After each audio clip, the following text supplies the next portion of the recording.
But look at what we do. We try to deal with global warming. Yes. In Copenhagen, 192 countries went to Copenhagen to deal with the atmosphere that doesn't belong to anybody. It is a part of the planet.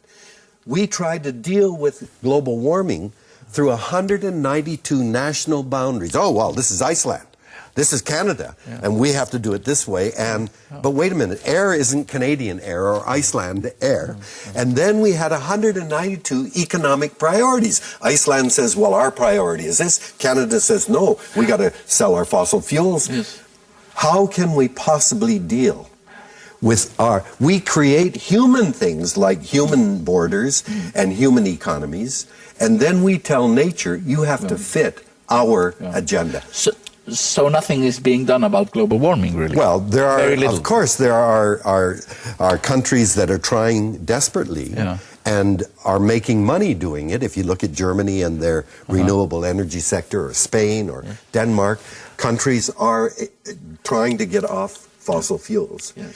But we will never come to an agreement if we put human-created structures above nature itself. Another great threat to the environment is the spread of industrialized farming all over the planet with GMOs and very demanding a lot of energy. These are all, the industrialized agriculture is going to end. It cannot be sustained. We are converting calories of energy in oil into calories of energy in food.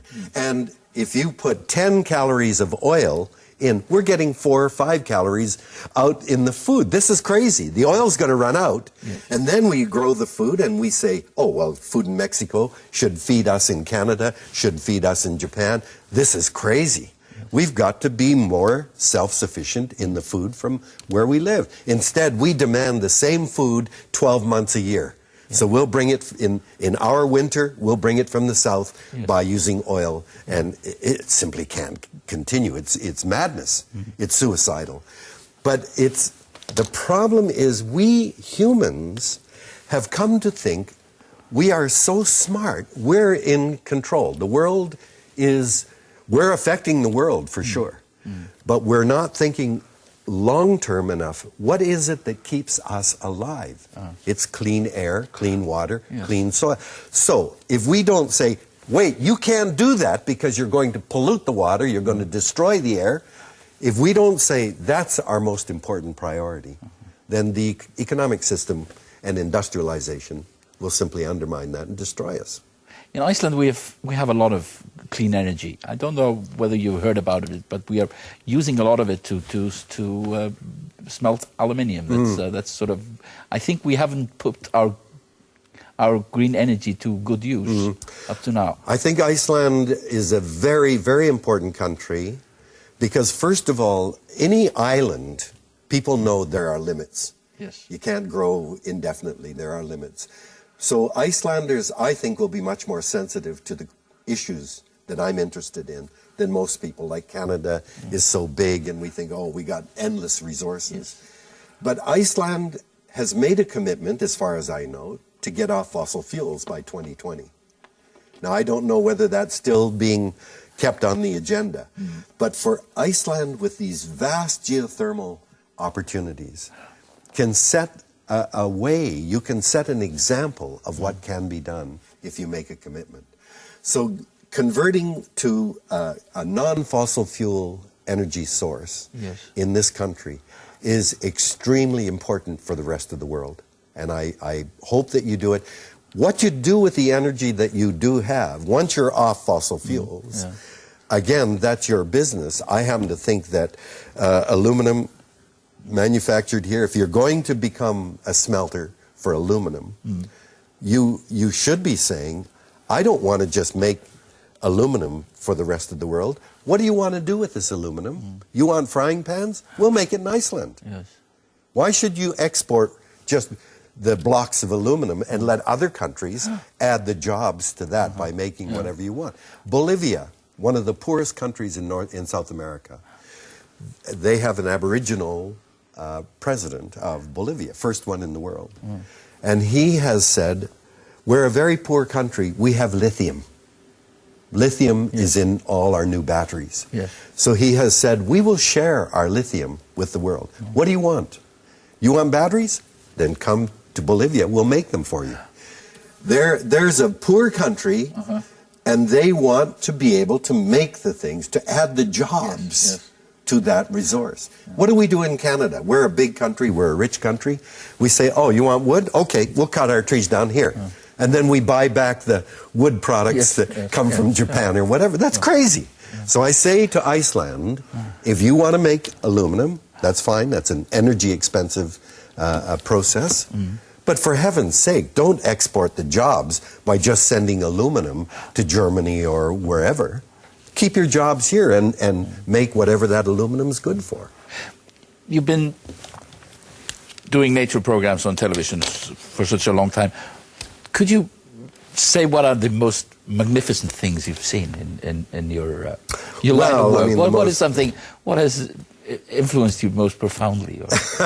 Well, to me, the most magnificent thing I've ever seen was when I first met my wife, and then the most profound influence on me have been our children. But I'm being slightly facetious there. Yeah. There are wonderful things all over. I mean, I've been in Iceland for 2 days now, and everywhere I go, it's wow, wow, wow. They vary from little things to big things. But I guess one of the happiest experiences I had was taking my children to the Galapagos. Oh, yes. To go to a place where animals haven't learned to fear human beings was a very humbling experience for me. Any animal on the planet should run when they see a human being. We have been terrible in the way that we have treated other species. Yes. But in the Galapagos, they haven't learned to fear us. Yeah. And to see these amazing creatures from the oceans right on land and in the air that would accept us and allow us into their area was very, very moving to me. Yes. I've been fortunate I've spent a lot of time in the Amazon where we worked with Aboriginal people to stop dams from being built. The Amazon is an amazing place. So is Australia. So is Antarctica. The planet is filled with wonderful experiences. Yes. I think you must be a lucky man to have been able to experience all these. I've been these things. It's it's a good line of work.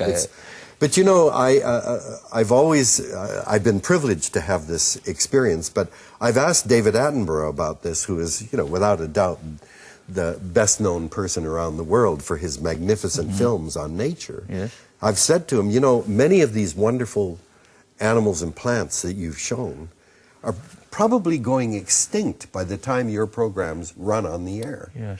Why aren't you telling people about what's happening to these creatures instead of just showing wonderful things? Look at what the impact of human beings is. And he said the problem is whenever we go into environmental programs, our audiences drop.